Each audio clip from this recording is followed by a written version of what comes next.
Good afternoon, everyone. You're welcome to the 12 p.m. Bilingual Newscast on Equinox Television. Sur l'MBF Besai, bonjour. Good morning to you, Innocent Azem. Mesdames et messieurs, bonjour à toutes et à tous. Bienvenue à cette édition du 12h. 54e édition de la Fête nationale de la jeunesse. Les activités sont en cours à travers le triangle national. Au boulevard du 20 mai à Yaoundé, c'est au parc à danser que les jeunes venus de tous bords ont exprimé leur fierté et appartenance à la nation camerounaise. À Boya, au lieu dit Bongo Square, les autorités administratives, traditionnelles, religieuses et populations sont sorties en masse pour assister au traditionnel défilé. Le gouverneur de la région du Sud-Ouest, Bernard Okalia Bilay, a invité les jeunes enrôlés dans les bandes armées à déposer les armes. Jeunesse, paix, décentralisation et participation à la gouvernance locale pour un Cameroun nouveau, c'est le thème retenu pour la 54e édition de la Fête de la jeunesse. Et en prélude justement à cette célébration de la 54e édition de la Fête nationale de la jeunesse, le chef de l'État Paul Biya s'est adressé hier soir à la jeunesse camerounaise.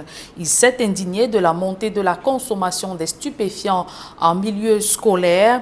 Dans son discours, Paul Biya demande à son gouvernement de faire de la lutte contre ce fléau une priorité. Il est revenu également sur le fléau de chômage qui mine la jeunesse camerounaise. L'économie de son discours avec Nadine Yambou.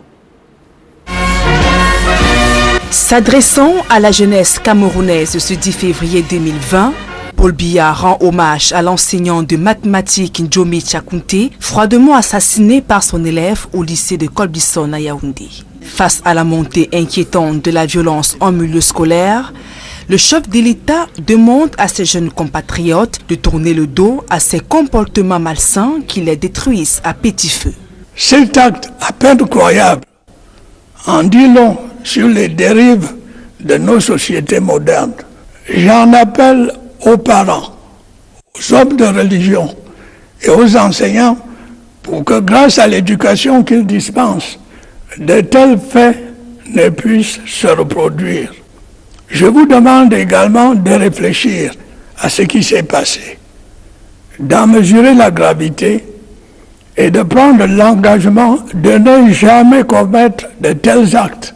Sur le fait, Paul Biya instruit le gouvernement de faire de la lutte contre la consommation de la drogue et des stupéfiants son cheval de bataille.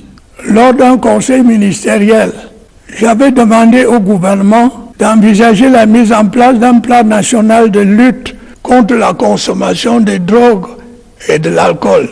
Celle-ci avait alors atteint la cote d'alerte au sein de la jeunesse camerounaise. J'invite encore aujourd'hui le gouvernement à se mobiliser davantage pour lutter contre ces fléaux. Sur le chômage et le sous-emploi qui ronge la jeunesse camerounaise depuis des années, le chef de l'État, dans son allocution, reconnaît l'ampleur du problème. Paul Biya présente l'inadéquation entre la formation reçue et les opportunités sur le terrain comme handicap à la résorption du chômage jeune. Des jeunes ayant reçu une bonne éducation et une bonne formation auront naturellement les meilleures chances de se comporter en citoyen responsable et d'accéder à l'emploi. Ce dernier problème reste préoccupant, surtout s'agissant des jeunes. Il n'y a pas, en effet, pour le moment, adéquation entre la demande et l'offre d'emploi. Si Paul Biya reconnaît les faiblesses de l'économie camerounaise, il se félicite de la création de plus de 500 000 emplois en 2019, sans toutefois évoquer ces secteurs porteurs. Il faut bien reconnaître que ces efforts, même s'ils sont appréciables, ne sont pas de nature à régler un problème qui tient au fait que notre économie ne crée pas suffisamment d'emplois. Malgré ce handicap, on peut toutefois se réjouir de ce que, selon les statistiques, un peu plus de 500 000 emplois ont été créés l'an dernier dans le secteur moderne de notre économie. La situation actuelle de celle-ci est la résultante de différentes crises qui se sont produites au cours des 20 dernières années. Dans son discours d'une quinzaine de minutes, Le chef de l'État, Paul Biya, s'est une fois de plus dit prêt à relever le défi, celui de satisfaire les besoins des jeunes. Et toujours dans son allocution, le chef de l'État Paul Biya a déploré la trop forte dépendance de l'économie camerounaise vers l'extérieur et préconise des mesures pour booster l'économie locale. Je vous suggère de l'écouter.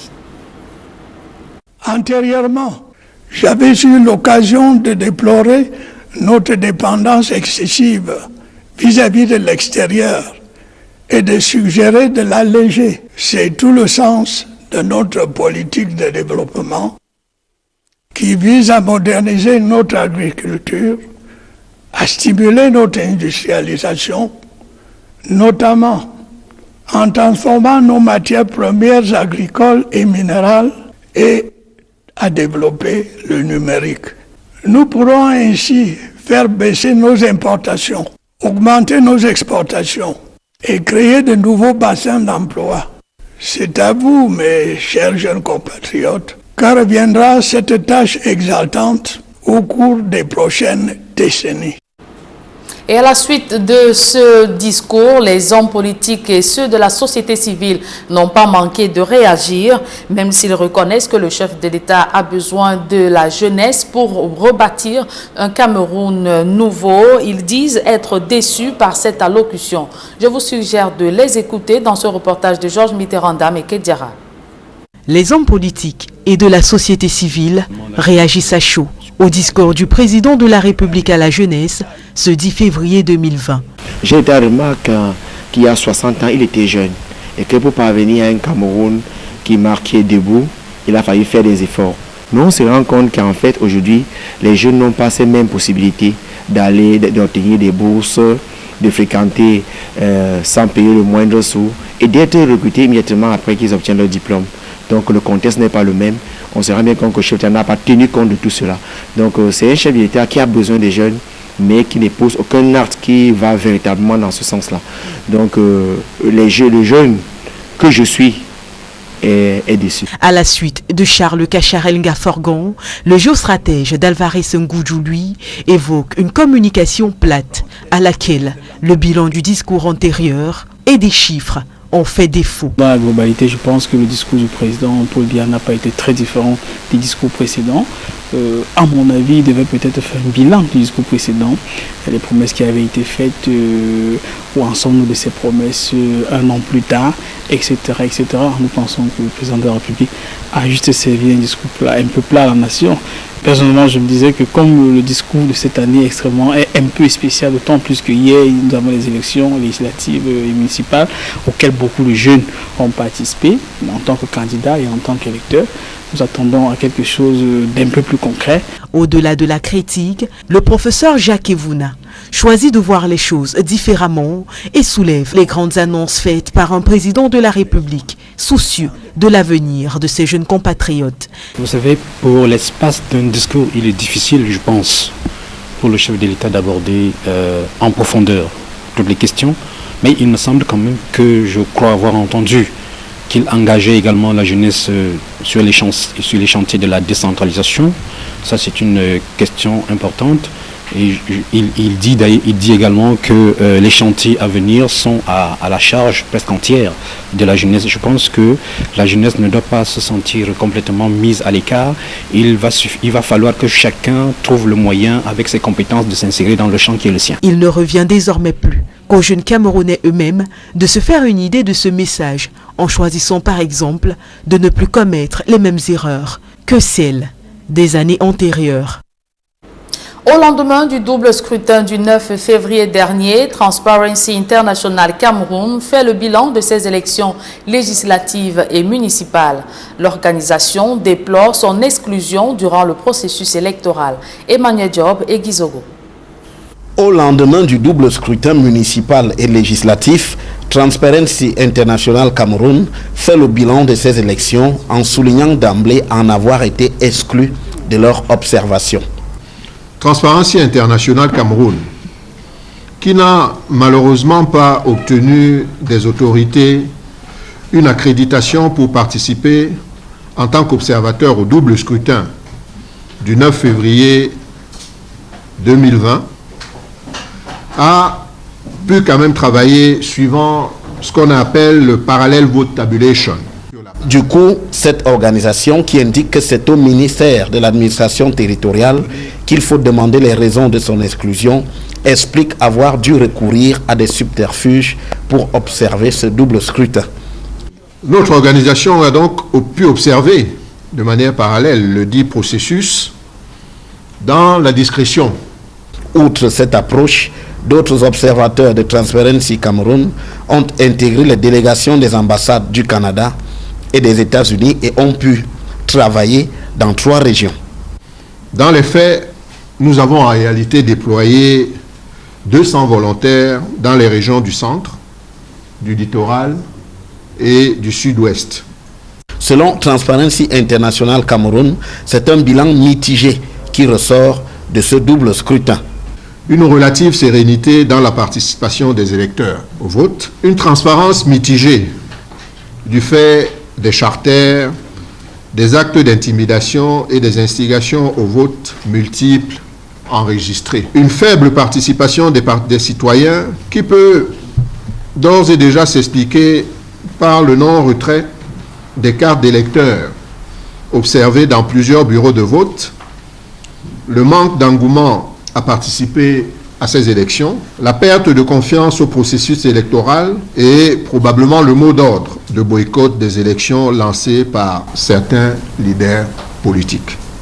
Autre point peu satisfaisant aussi, relevé par Transparency Cameroun, c'est celui portant sur l'absence des scrutateurs de l'opposition dans les bureaux de vote. Dans la plupart des bureaux, on vous disait, il y a le RDPC. Dans quelques-uns, vous voyez un SDF. Et le SDF vous dit, je suis là pour tout le centre de vote. Il vous dit pas, il va de bureau en bureau. C'est-à-dire, il est dans ce bureau 30 minutes. Il quitte, il va dans l'autre bureau, joue le même rôle de scrutateur. Il quitte, il va dans le 4e bureau. C'est pas sérieux.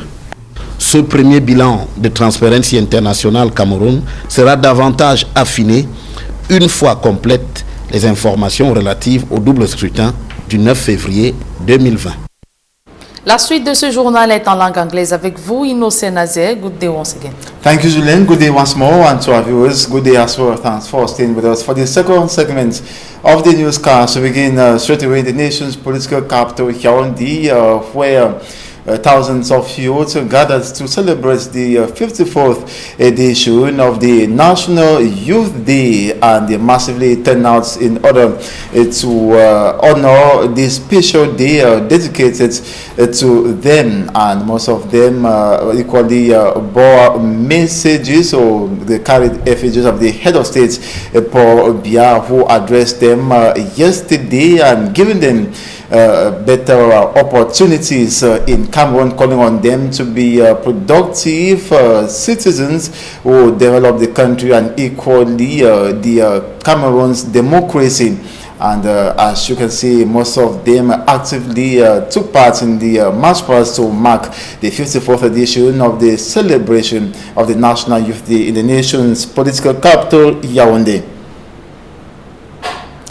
And in the West Northwest region of the country, Governor Adolphe Lele Lafrique chaired the event, and we're talking about the march past in the Bamenda, in the northwest region of the country, where Governor Adolphe Lele Lafrique was at the Commercial Avenue grandstand, accompanied by other administrative authorities like the Senior Divisional Officer for MESAM and equally others. And the march past at the Bamenda ceremonial ground was timid, and the security was equally heightened. Very few schools like the University of Bamenda showed up to march, and equally the Cameroon People's Democratic Movement's few militants equally showed up to take part in the march past marking the 54th edition of the National Youth Day in Bamenda. It was very timid and under tight security, and the governor of the northwest region of the country and other administrative authorities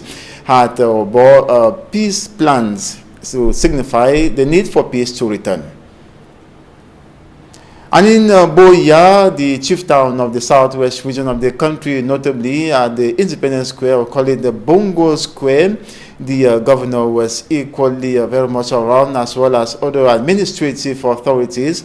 We are at Bongo Square in Buea in the southwest region of the country. We'll be getting images of Buea captured by our southwest regional correspondent Derek Jato, who is equally indicating that the effigy of the mayor of the Buea, or the late mayor of the Buea municipality, Patrick Kema, was brandished. That's in honor of the mayor, Patrick Kema, who, according to administrative authorities, was an active youth in Buea while serving as mayor. He fought for the betterness of the Buea Council, and the turnout was encouraging, according to the governor of the southwest region of the country, who equally calls on youths who have picked up arms against the state and now in bushes to lay them down and join other youths and equally Cameroonians to develop, or equally to develop the country and ensure its emergence.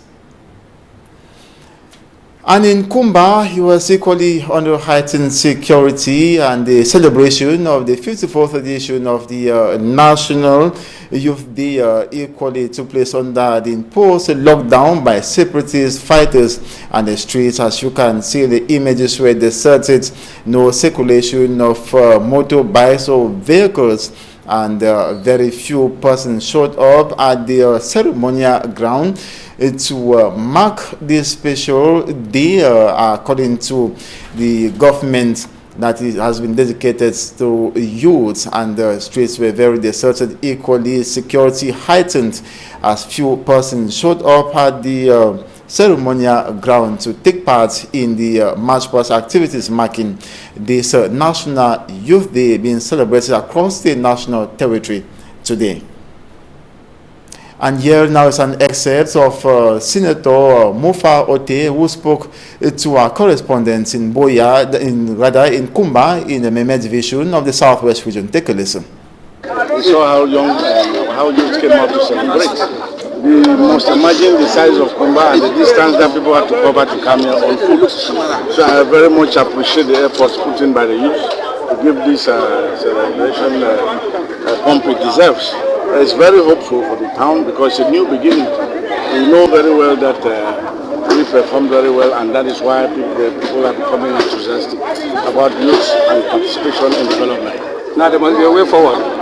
The way forward is we are looking forward to the final declaration of results, the putting in place of the councils, the election of the mayors, and we know very well that many of the youths were candidates of their municipal councillors and their parliamentarians.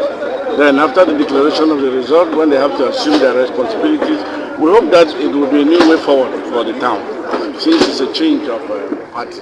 And just to indicate to you that is a team turnout in most ceremonial grounds in the two English-speaking regions of the country as a result of the lockdown imposed by separatists. And it is contrary to the other French-speaking regions like Yaoundé, Douala, and other French-speaking regions where the turnout is very massive this day. And now the President of the Republic, Paul Biya, before celebration of this 54th edition of the National Youth Day, addressed the youths. That was yesterday. He called principally on youths in the northwest and southwest regions to lay down their arms and equally join others to develop the country. Equally came back to the killing of the 26-year-old mathematics teacher in the same government high school in Korbisong, the nation's political capital, Yaoundé, recently, extending his heartfelt condolences to the bereaved family. More in this report.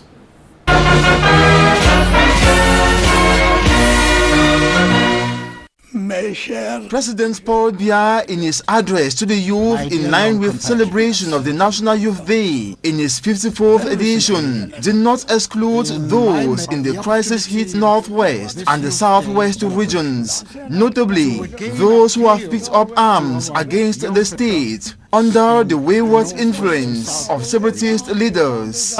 Those who have allowed themselves to be lured into armed gangs and who continue to maintain a climate of insecurity in these two regions.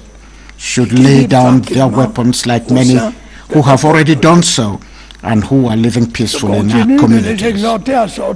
Once again, I urge them to come out of the bush and rejoin their other fellow young citizens who are leading normal lives in our society. The head of state also expressed condolences to family of the 26-year-old mathematics teacher killed recently in Yaoundé by one of his students, stressing such a regrettable and incredible act never repeats itself anywhere in Cameroon. This incredible act speaks volumes about the excesses of our modern societies. I call on parents, the clergy, and teachers to prevent, through their teachings, such acts from happening again. I also urge you to reflect on what has happened, to ponder its gravity, and to resolve to never again commit such acts.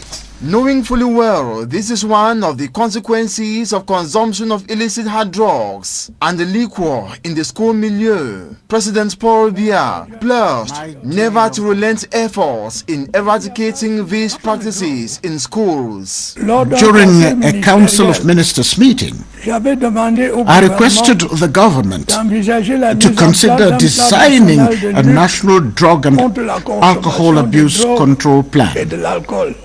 Such abuse had reached an alarming level among the Cameroonian youth. Once more, I am calling on the government today to redouble its efforts to combat the scourge. To the President of the Republic, Cameroonian youths must pursue their fundamental rights to education, to be responsible and productive compatriots who will develop Cameroon's democracy and speed up the nation's emergence. My dear young compatriots, for the good of our country, I need you. Happy Youth Day. Long live Cameroon youth and long live Cameroon. And the head of state, Paul Biya, equally urged the youth to actively take part in local governance and equally invest in projects that will enable them productive. And the head of state, Paul Biya, as well reminded the youth that last year he created over 500,000 jobs. Take a listen to President Paul Biya. Finding employment, particularly for the youth, remains a cause for concern because for the time being there is mismatch between employment demand and supply. The government and the Ministry of Employment and Vocational Training are making every effort to provide solutions to this problem. The former through its recruitment into the public service and the army, and the latter through the implementation of various employment assistance programs. However, it must be acknowledged that though laudable, such efforts are unlikely to resolve a problem stemming from the fact that our economy does not generate enough jobs. This difficulty notwithstanding, it is gratifying to know that according to statistics, slightly over 500,000 jobs were created last year in the modern sector of our economy. The said sector's current situation is attributable to the different crises witnessed over the last 2 decades. I mentioned this issue recently in my end of year. Anderi Jato, our Southwest Regional Correspondent, caught up with the lawyer who analyzed the head of state speech yesterday. Barrister Loktabo Evans Chingom is watching President Paul Biya annual address to the youth with keen interest and taking down note m'adressant à la nation. His first observation was that the words decentralization and special status were mentioned just at the beginning of the speech. This act of special status has long been enacted, but why is it not applicable? We are waiting to see it. And coming back on the major national dialogue and the call for those in the bushes to drop their arms and come to be reintegrated into the society. To this barrister at law was not that a clear indication that the Anglophone crisis is a hot potato on President Paul Biya's table. He again has serious concern with the Northwest and the Southwest region. He did mention about the implementation of decentralization vis-a-vis special status. But this expert in criminal law says words are outweighing the actions. He spoke of separatist fighters laying down their weapons, which is good, but I have a worry there. That is where I have a little worry. He mentioned about some of them that lay their weapon and they are okay, but now we need to be seeing them because it is as a result of their act to prove to the society that they are okay. That may encourage those that are in the bush. Mentioning events that have been taking place especially around the youth was another point indicating that the head of state was abreast with happenings in his country. So, with what the president just said, he has a serious youth connect. And sending his message of condolences to the bereaved family of a mathematics teacher who was murdered in Yaoundé was consoling, but there is a legal measure to stop such from repeating itself. Barrister Loktabo Evans Chingom, expert in criminal law, noted. Because the laws concerning that domains are weak. Sit and draft laws. I am ready to assist the state in whatever level. I'm a lawyer. I'm a professional in criminal law. The Glosson model, his speech comparatively to this legal mind. Since 2016, this is the best speech from the head of state. And that's it for this 12 p.m. bilingual newscast on Equinox Television. Thanks so much for watching. Another edition comes up at 4 p.m. Julien Berf Bessay. Le rendez-vous est donc pris pour 16h. Innocent Azem. Mesdames et messieurs, merci d'avoir suivi cette édition bilingue du journal.